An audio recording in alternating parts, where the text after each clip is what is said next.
তোরা গাড়ির কাছে যা, আমি আসি। দাঁড়া। ওরা দাঁড়ালো। ইয়াসির বলল, কি হয়েছে? তুষির কপাল কুঁচকে গেল। এই মহিলা তো সুবিধা নয়, নিশ্চয় ওকে নতুন কাজ দেওয়ার ফোন দিয়ে আসছে মাথায়। রেহনুমার চেয়ারে হাসি নেই। অমন থমথম করে বলেন, এ মেয়ে তো এখনো নাস্তা টাস্তা করলো না।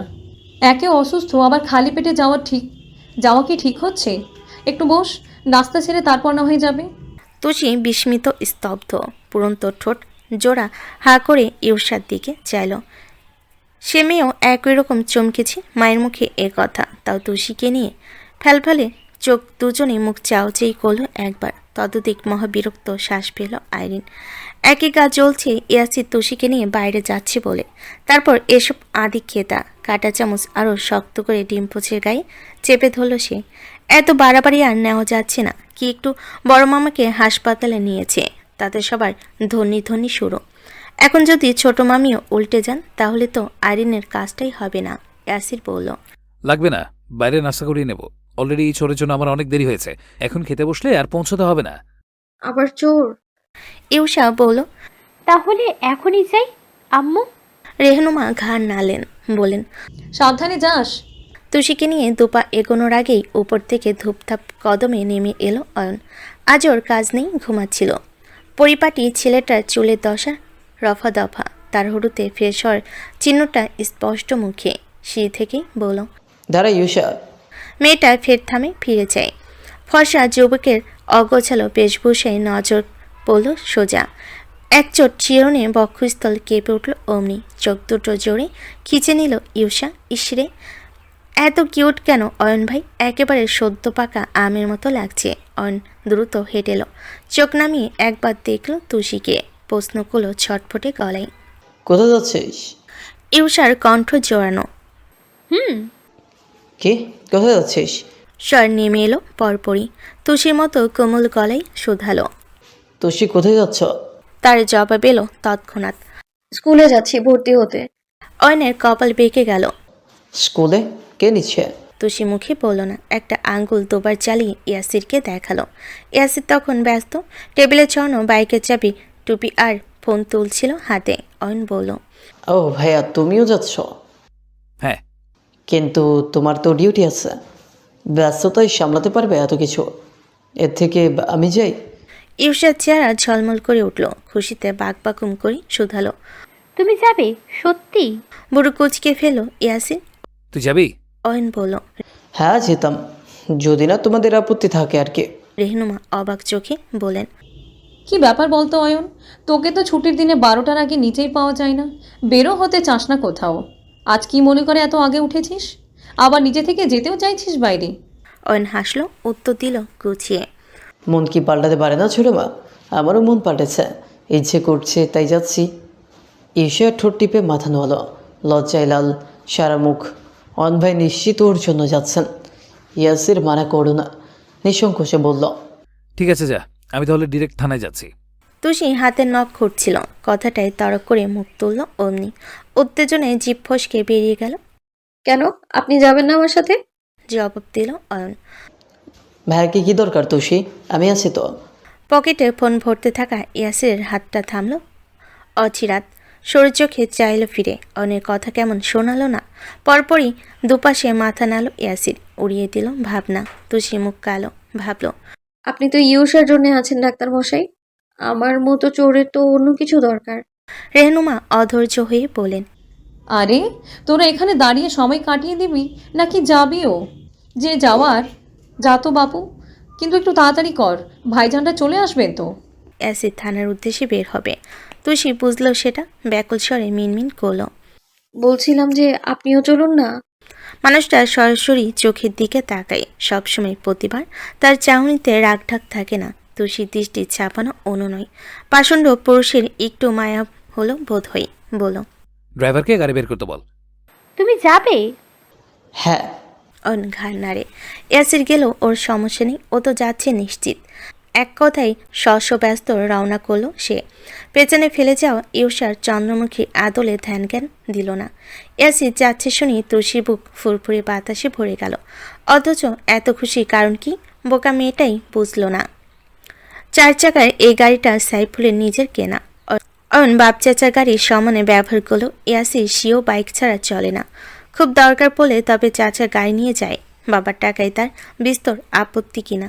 বাকি তিনজনকে ড্রাইভারের জিম্মায় পাঠিয়ে গাড়ির সামনের বাইক নিয়ে ছুটছে ইয়াসির।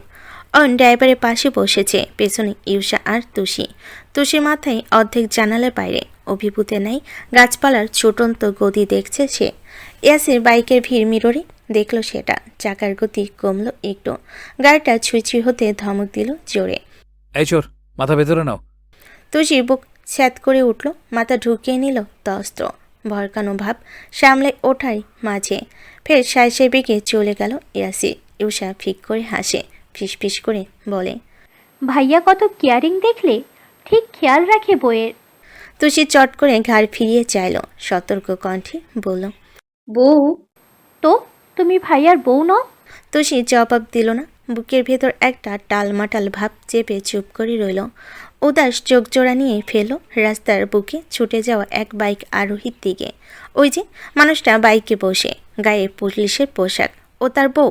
এই শব্দটা তো তুষি 1000 বার শুনেছে, কখনো এমন শিউরে ওঠেনি। আজ তাহলে বুকের ভেতরটা এত দূর দূর করছে কেন? তুষির হাবভাব দেখে ফের ঠোঁট চেপে হাসল ইউষা। মেয়েটা প্রেমে পড়েছে, অথচ বুঝতেই পারছে না। এমন হতভাগা কি দুনিয়াতে হয়? ও চোখ ফেরালো, তাকালো সামনে বাসা অয়নের দিকে। ফোনে ব্যস্ত সে, কিন্তু বুক ভরে শ্বাস নিল ইউষা। মনে প্রাণে বিশ্বাস করছে মেয়েটা অয়ন ভাই শুধু ওর জন্য যাচ্ছেন। না হলে যাকে অবসরের দিনে ঘর থেকে টেনেও বের করা যায় না, সেই মানুষটা আজ রোদে তেতে পুড়ে তুষি স্কুলের কাজে আসবে কেন? ইউসারে, অয়ন ভাইয়া তোকে ঠিকই ভালোবাসেন, তুই বুঝতে দেরি করে ফেললি। এখন এত ভালোবাসা কোথায় রাখবি বলতো? তোর এত ছোট্ট হৃদয়ে রাখার জায়গা হবে আদেও? ইয়াসির বাইক থামাতে পেছনে ব্রেক কষল গাড়ি। বড় বড় সাইনবোর্ডে লেখা বিড়বিড় করে পড়ল তুষি।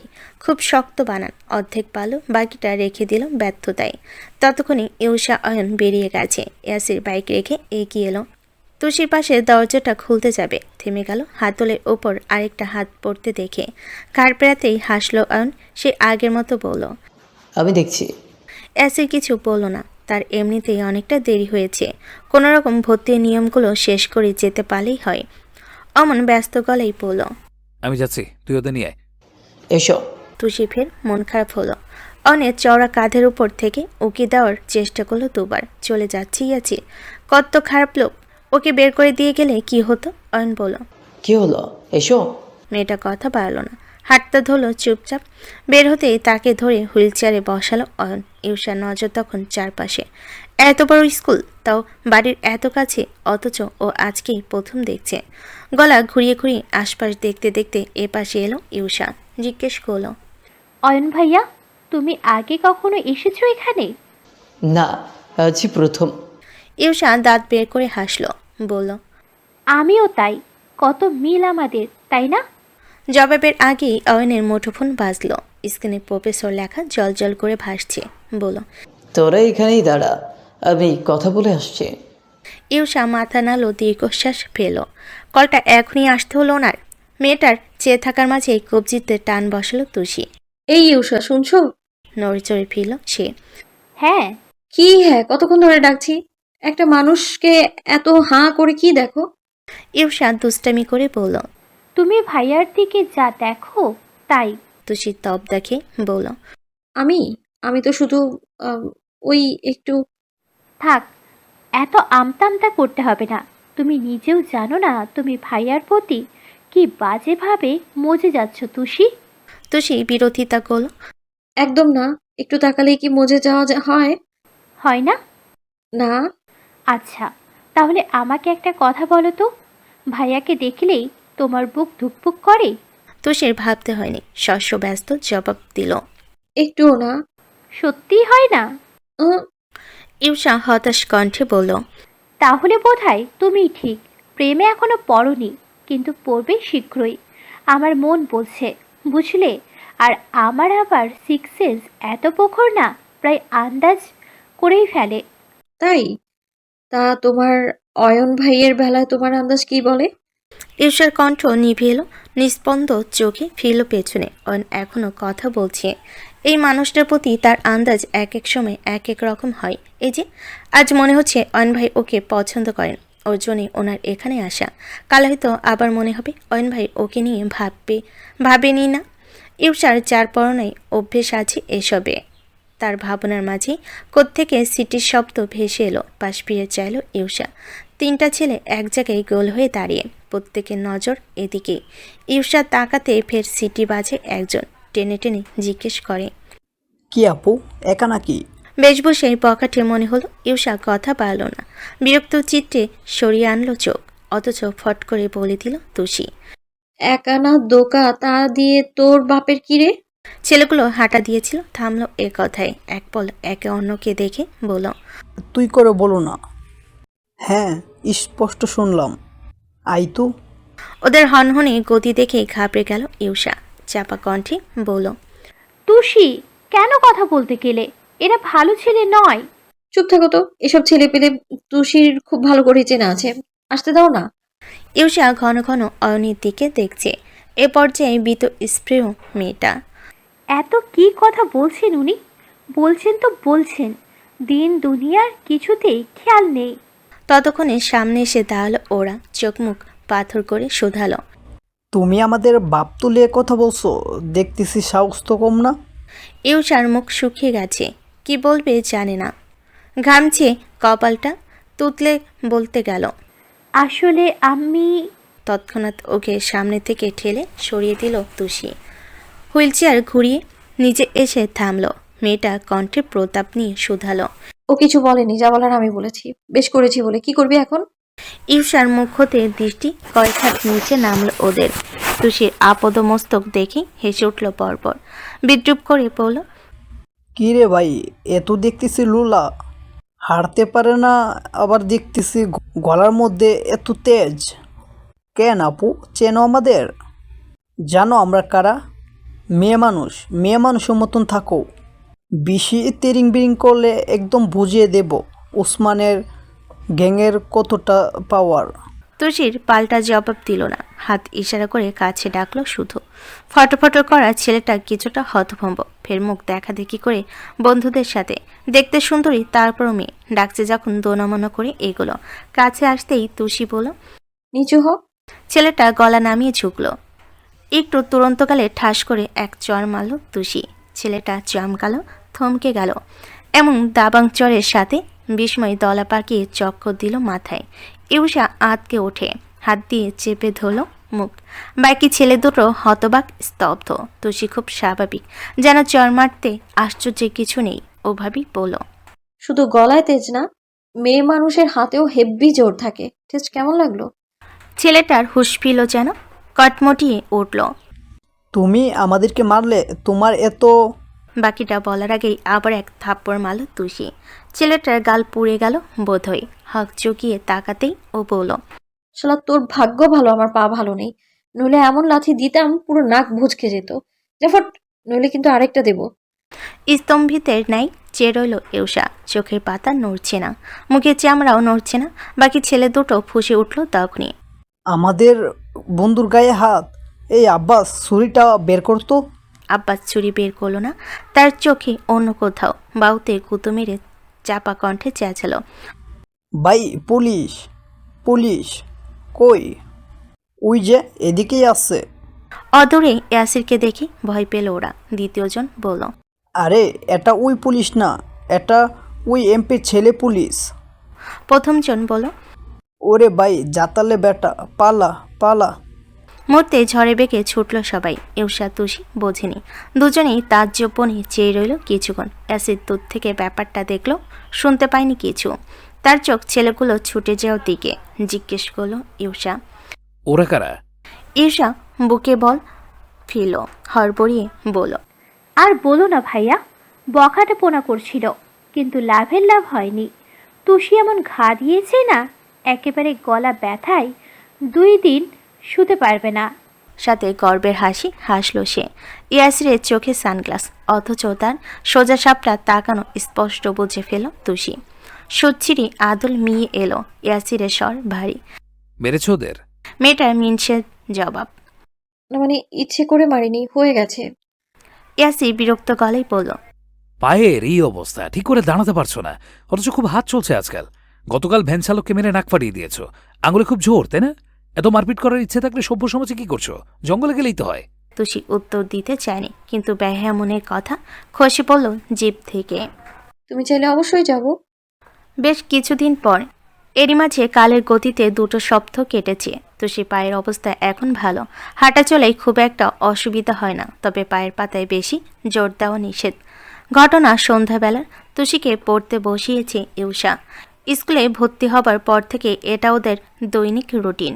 মেয়েটা অবশ্য পড়াশোনায় ভীষণ মনোযোগী, বলতে হয় না। মাগরিবের আজান শেষে নিজেই রুমে আসে। ঈদের পরপরই ইউষার পরীক্ষা শুরুর তারিখ। সামনে বই মেলে রেখে তুষিকে অঙ্ক করতে দিয়েছে ও, কিন্তু এই মুহূর্তে তুষির ভেতর আদৌ মনোনিবেশে ছিটে ফোটাও নেই। মেয়েটার নজর অদূরে কোথাও একটা আটকে। ইউষা পড়ছিল, ঘাড় ফিরিয়ে একবার দেখল ওকে। গালে হাত দিয়ে বসে থাকা তুষির দৃষ্টি মেপে নিজেও ফেল সেদিকে।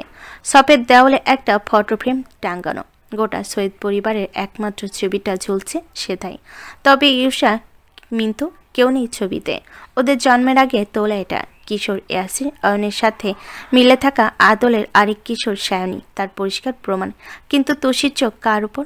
ইউষার বুঝতে খুব একটা দেরি হলো না। ঠোঁট চেপে হাসল সে। গলা খাকারি দিতেই তুষি নড়ে চড়ে তাকালো। ও গম্ভীর গলায় বলল, অঙ্কটা শেষ করো তুষি, পড়বার সময় ওদিকে কি? তুষি মাথা চুলকালো, প্রশ্ন করলো পরপরই। আচ্ছা, ছবিতে বিটকেলটা এত হাসছে, তাহলে এমনি হাসে না কেন? ইউষা নাক মুখ কুচকে বলল, ভাইয়াকে নিয়ে খুবই আগ্রহ, তাই না? এই তো বলছো প্রেমে পড়নি, বুক কাঁপাকাঁপি হয় না, তাহলে ভাইয়ার হাসি নিয়ে তোমার এত মাথা ব্যথা কিসের? তুষির উত্তর তৈরি। ও মা, আমি তো এমনি জানতে চাইলাম, যে মানুষ আমাকে পড়াচ্ছে, বই খাতা কিনে দিচ্ছে, তার একটু খোঁজ খবর রাখবো না? এত খোঁজ রাখতে হবে না, যেটা করতে দিলাম করো। পড়তে এসে এমন করলে আমি কিন্তু আর কখনো পড়াবো না, বলে দিলাম। ইউষার স্বর ভারী, রেগে যাচ্ছে বোধহয়। তুষি শশ ব্যস্ত খাতায় মাথা নুইয়ে বলল। পড়ছি পড়ছি। মেয়েটা আলগোছে হাসল। তুষির এখন যে অবস্থা, ঠিক এমনটা ইউষারও হয়েছিল শুরুর দিকে, যখন প্রথম প্রথম অয়ন ভাইকে মনে ধরল ওর। কত রাত ইউষা নির্ঘুম কেটেছে, কত রাত কেটেছে ওনার স্বপ্ন দেখে। সেসবের হিসেব মেলাতে গেলে ক্যালেন্ডারে পাতা ফুরিয়ে যাবে হয়তো। তুষির সামনে ক্লাস 4-এর বই, গোটা গোটা বাংলায় লেখা। 20 টাকা নিয়ে বাজারে গেল করিম। ইউষার চোখ তুষির খাতাতেই ছিল, অথচ মেয়েটার কোনো খেয়ালে কে জানে। কিছু একটা লিখতে আর্তনাদ করে উঠল ও। এটা কি লিখছো? তুষি চমকে উঠল। দরফরে গতিতে খাতার পানে চাইল ভালো করে। 20 টাকার জায়গায় বিটকেল লেখা দেখে জিভ বেরিয়ে এলো এক হাত। আশ্চর্য হয়ে বলল, এ মা, এটা কি করে হলো? আমি তো এসব লিখিনি। ইউষা মাথায় চাটি মেরে পড়ল। তুমি লেখনি তো কি ভূতে এসে লিখে দিয়ে গেছে? মাথার মধ্যে সারাক্ষণ বিটকেল ঘুরছে, তাই না? না না, ইউষা কথা কেড়ে নিল। নানাকে ডাকতে হবে না, আপাতত পড়াশোনা বন্ধ। আগে মাথা ঠিক করো, তারপর পড়বে। আমি বলছি কি, কিছু বলতে হবে না, তোমার এখন পড়ায় মন নেই তুষি। আর জোর করে পড়াশোনা হয় না। অঙ্কগুলো থাকলো, করে রেখো, কাল দেখে নেব আমি। তুষি ঠোঁট উল্টায়। কি মুসিবত যে নেমে এলো ঘাড়ে। খাতেও কিনা বিটকেল লিখে ফেলেছে। মেয়েটা মন খারাপ করে বই খাতা গোছালো, বুকের সাথে ঠেসে ঠুসে সব নিয়ে বেরিয়ে এলো ঘর থেকে। ইউষা সেদিক চেয়ে ফিক করে হেসে ফেল। এবার বিড়বিড় করে বলল, পাগল একটা। তুষি নিচে নেমে দেখলো খেতে বসেছে সবাই। শওকত নেই, বুকের ব্যামোতে তার কমপ্লিট বেড রেস্ট। তুষির নজর পড়ল সোজা ইয়াসিরের ওপর। মানুষটার পিঠ ফেরানো এদিকে, অয়নের সাথে কথা বলতে বলতে খাবার মুখে তুলছে। চওড়া পিঠের দিকে চেয়ে পোড়া শ্বাস পেল তুষি। বেখালে এক পা বাড়াতে গেলে হোঁচট খেয়ে থুপড়ে পড়ল অমনি। ধপার শব্দে চকিতে ফিরে চাইল সবাই। তনিমা হাই হাই করে উঠলেন, ছুটে এসে বললেন, এ কি পড়লে কি করে? ওঠো ওঠো। তুষির মেজাজ খারাপ, মাথাটাও গরম হয়ে গেছে। ইয়াসির আসলেই কুফার চিন্তায় একটা মানুষ। ওই একে দেখলে তুষি পড়ে যায়, কখনো আবার মনে মনে মরে যায়। মেয়েটা খুব গোজ করে তনিমার হাত ধরে দাঁড়ালো। অয়ন খাবার রেখে উঠে এসেছে, উদ্বিগ্ন চোখে পায়ের দিকে দেখলো একবার, কণ্ঠে বিশদ চিন্তা নিয়ে বলল। ব্যথা পেয়েছ? আবার ওই পায়ে লাগেনি তো? তুষি মাথা নাড়ল দুপাশে, বোঝালো লাগেনি। ইয়াসির সাথে সাথেই বলল। ব্যথা পাবে কেন? এই ছোড়ের ধূপধাপ পড়ে যাওয়ার অভ্যেস আছে। তুই খেতে বস। তুষি খুব দুঃখ পেল, রীতিমতো বুকটা দুভাগ হলো বেদনায়। অয়ন যেভাবে উঠে এসেছে সেভাবে তো বিটকেলটা এলো পারত, তা না, কথার কি ছিরি। ইয়াসিরকে মনে মনে ভেঙচি কাটলো ও, রেগে মেগে ভাবল। ভাবটা দেখো, মন চাইছে কষিয়ে এক ঘা দেই ঠোঁটের উপর। যে ঠোঁট থেকে শুধু তেতো কথা বের হয়, ওই ঠোঁট খোলার কোনো অধিকার নেই। তোর থোবরা দেখতে গিয়েই তো তুষি পড়ে গেল রে বিটকেল। একটু মায়া কর, এসে কোলে নিয়ে। পরপরই বিদ্যুতের শকের মতো জোরসে মাথা ঝাঁকলো তুষি। ছিছি, আবারও ইয়াসিরের কোলে ওঠার কথা ভাবছে। লজ্জার শরম তো আগেই কম ছিল, এখন তো মনে হচ্ছে একটুও নেই। তনিমা হাত ধরে ঝাঁকালো। কি হলো তোমার? এমন স্ট্যাচু হয়ে গেল কেন? শরীর খারাপ লাগছে? অয়ন বলল। তোমাকে কি ঘরে দিয়ে আসবো তুষি? হ্যাঁ, না না, আমি পারবো। সবাইকে ধন্যবাদ। তারপর দীর্ঘশ্বাস ফেলতে ফেলতে বিদায় নিল সে। তনিমা তাজ্জব হয়ে বলেন। ধন্যবাদ দিল কেন? পরের দিন দুপুরবেলা অয়ন, ইরশা, সাইফুল সবে যে যার কাজে থাকলেও ইয়াসির আজ বাড়িতেই। রাতে খুব জরুরি কাজে থানায় থাকতে হয়েছিল। সকালবেলা ফিরে সে যে রুমে ঢুকেছে এখনো অবধি বাইরে আসেনি। শওকতের এক্ষুনি কাজের প্রেশার নেওয়া বারণ। তার দেখভালে সবসময় নিয়োজিত তনিমা, তাই ঘরের কাজবাজ একা করতে করতে রেহনুমা প্রায় হাঁপিয়ে উঠেছে। সামনে ঈদ, রেশমিটাও ছুটি নিয়েছে। তনিমা এলো শওকতের কাছে, আবার ঠেলে ঠুলে পাঠিয়ে দেন রেহনুমা। ভাইজানের যদি কিছু লাগে। সকালে নাস্তার পাট চুকেছে মাত্র, এখনো ঝাট পড়েনি ঘরে, মোচামুচিও বাকি। রেহনুমা বসা ঘরে এসে দেখলেন সোফায় লম্বা হয়ে শুয়ে আছে আইরিন, চোখের সামনে মেলে ধরা ফোন। নরম স্বরে ডাকলেন তিনি। আইরিন, আইরিন তাকালো, কান থেকে হেডফোনের এক মাথা সরিয়ে বলল। হ্যাঁ ছোট মামি, কিছু বলবে? ভদ্রমহিলা রয়ে শুয়ে বলেন। ঘরটা একটু মুছে দেবে মা? বেসিনে এত এঁটো থালা বাসন না, আমি তাহলে সেই ফাঁকে ওগুলো ধুতাম। মেয়েটা তাজ্জব হয়ে বলল। আমি আমি কেন? তুষিকে বলো না, ও মহারানী কি করছে? ওকে বলবো? যতই হোক, পাটা সবে সবে ঠিক হলো, তাই চাইছিলাম না মেয়েটাকে এক্ষুনি কাজে দিতে। তুমি করে। আইরিন মুখের উপর বলল। আমি পারবো না ছোট মামি, সিরিজ দেখছি, মিস করা যাবে না। তুমি আস্তে ধীরে করে ফেলো। রেহনুমা নিরাশ হলেন, কিন্তু বলেন না কিছু। শরীরটা ভালো নেই, ঝুঁকতে গেলে পিঠের হাড় টনটনি ওঠে। তুষিকে আনার পর ছোটা বউয়াকে ছাড়িয়ে দেওয়ায় বেশ বিপাকে পড়েছেন এখন। এদিকে মেঝের রং ধবধবে সাদা, একদিন না মুছলেই আর তাকানো যায় না। উপায়ন্ত না পেয়ে স্টোররুমের দিকে এগোলেন তিনি। আইরিন বাঁকা চোখে চেয়ে দেখল সেটা, বেঞ্চি কেটে বলল। কত শখ আমাকে দিয়ে ঘর মোছাবে, আমি এবারে রাজরানী হব, ছোট মামি চাকরানি নয়।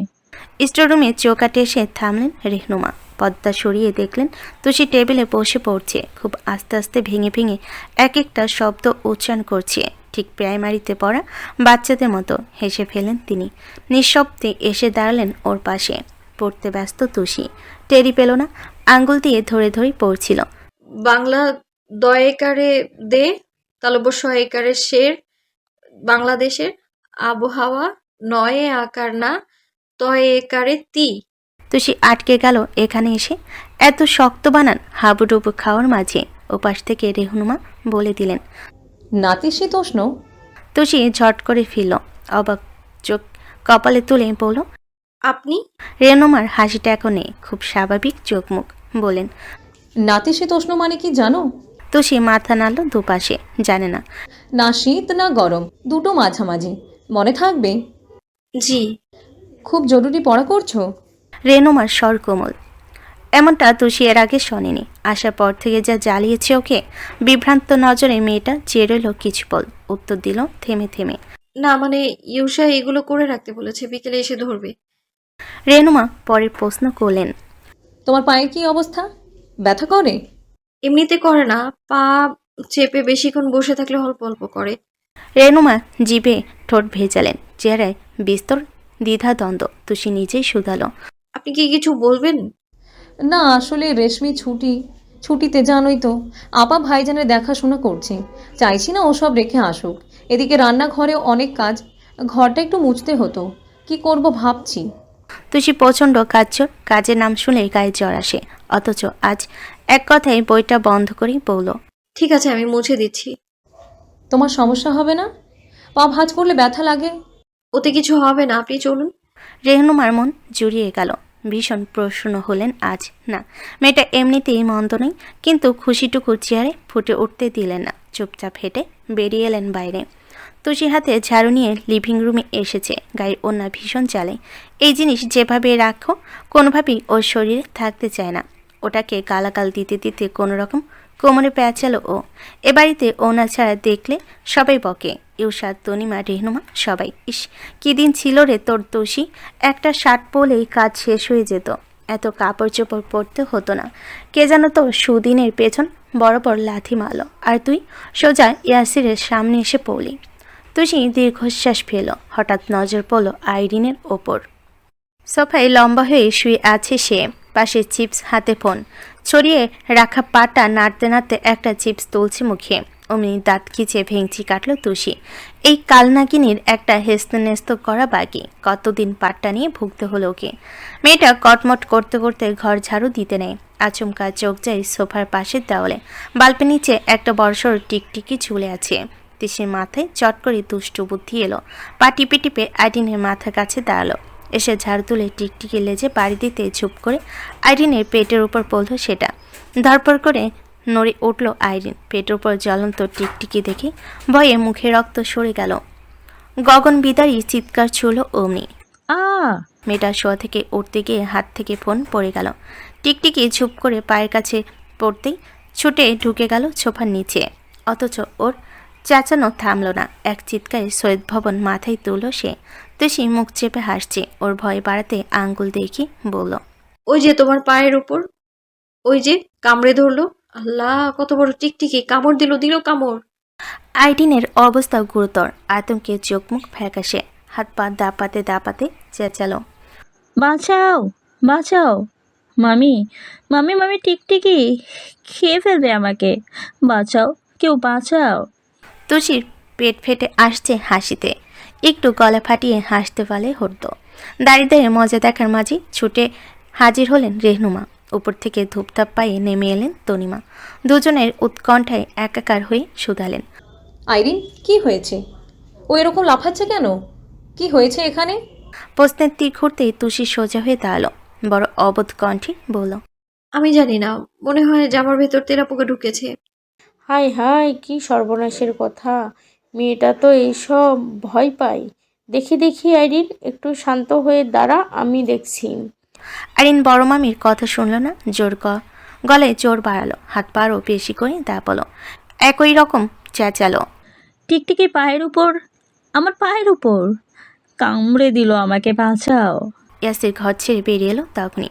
চিকন চোখ দুটোতে 14 ঘুম ভাঙ্গা চাপ। কপালের শক্ত পাটায় গুটি কতক ভাঁজ নিয়ে লম্বা পায়ে নেমে এলো সে। মানুষটাকে দেখেই তৎপর কেমন গুটিয়ে গেল তুষি। ফর্সা মুখখানায় অহেতুক গোধূলির লগ্ন এসে বসল। ইয়াসিরের চেহারায় বিভ্রান্তি। আইরিনের এমন লাভচাপ দেখে বলল, কি হয়েছে এখানে? ব্যাস, জলদগম্ভীর স্বর শুনে থমকে গেল আইরিন। ইয়াসিরকে দেখা মাত্রই ঝড়ের মতো ছুটে গিয়ে চাপটে ধরল ওকে। হড়বড় করে বলল, আমাকে বাঁচান, আমাকে বাঁচান! টিকটিকি, টিকটিকি, ভয় পাই আমি! ইয়াসির একটু ভরকেছে। কপালের ভাঁজ গাঢ় হয়েছে আরও। আইরিন এমন আষ্টে পৃষ্ঠে ধরেছে যেন আজন্ম ছাড়ানো যাবে না। এবার ওকে বুক থেকে সরাতে চেষ্টা করলো ইয়াসির। শান্ত স্বরে বলল, আইরিন, রিল্যাক্স। টিকটিকি তোমায় খেয়ে ফেলবে না। রিল্যাক্স আইরিন। মেয়েটা শুনল না। উল্টো আরও শক্ত করে পেঁচিয়ে ধরল দু হাতে, নাচর বান্দা হয়ে। না, আমি ভয় পাই। টিকটিকি তাড়িয়ে দেন, আমার ভয় লাগছে। রেনুমা, তনিমা মুখ চাউচি করছেন। কি ঘটছে এখানে সেটাই বুঝতে পারছে না। কিন্তু ধপ করে ঠোঁটের হাসি মুছে গেল তুষির। উজ্জ্বল মুখশ্রী ডুবে এলো আধারে। কি চালাক মেয়ে! বিটকেলটা আসতেই চড়িয়ে হলো না। বেঁচে থাকতে এই দৃশ্য সহ্য করতে পারবে না। তুষি কি চালাক কম? তুরন্ত ধপ করে মেঝেতে বসে পড়ল মেয়েটা। পা চেপে আর্তনাদ করেই উঠল, ও মা গো, পায়ে কি ব্যথা! মরে যাচ্ছি, আমি মরে যাচ্ছি। মা গো, মা, বাবা গো, দাদি গো! সকলে ভরকে গেল। হতভম্ব হয়ে ফিরল ওর দিকে। ঝট করে আইরিনকে বুক থেকে সরিয়ে দিল ইয়াসির। উদ্বেগ নিয়ে এসে বসল তুষির কাছে। রেহনুমা, তনিমা কেউ থেমে নেই। সবার সব মনোযোগ আইরিন থেকে তুষির ওপর ঘুরে এলো মুহূর্তে। তনিমা বলেন, কি হলো আবার? ব্যথা করছেন না কেন? রেহনুমা বলেন, মনে হয় ঝুঁকে ঝাড়ু দেওয়াতে লেগেছে। তুষির চেহারা এমন যেন ব্যথায় জীবন ধ্বংস। পাতে হাত রেখে জোরে জোরে মাথা ঝাঁকালো। মিহি আত্মনাদ করে বলল,